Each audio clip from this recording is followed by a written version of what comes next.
Assalamualaikum dostlar. Kuşlarımız var, böyle kuşlar, karabaşlar, cüt karabaşlar. İsteyen olsa komentlerde yazsın. Bakın.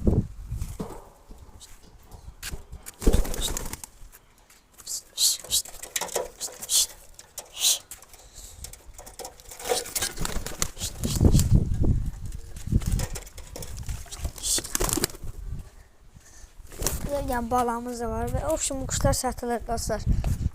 İsteyen olsa komentlerde yazsın. Nömrəmdə yazaram.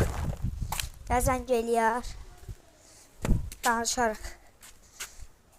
İsteyen olsa desin, ünvanı gətirib çatdırma var. Kuşlar başlayır 15 manatdan, biri 20 manatdan. 20 manatdan yuxarı yoxdur.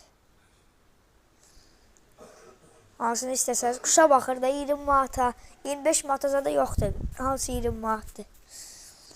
Var 5'e var, 10'a var, böyle kuşlarımız var.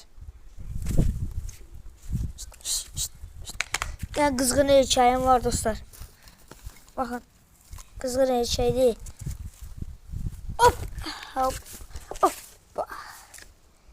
Kızgın bir erkeği bakın dostlar. Nereden kesmişim. Bakın dostlar. Kuşlara bakın.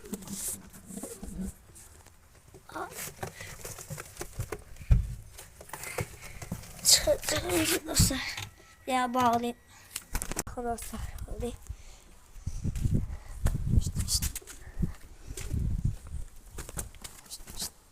Dostlar bakın.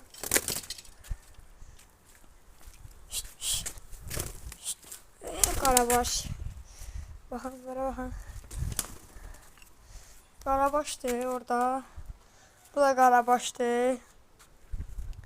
Bu da karabaştı. Qara qənət. Arkası da qaradır. Bu da biraz ağbaş var, ayağı tüşlü şeydir.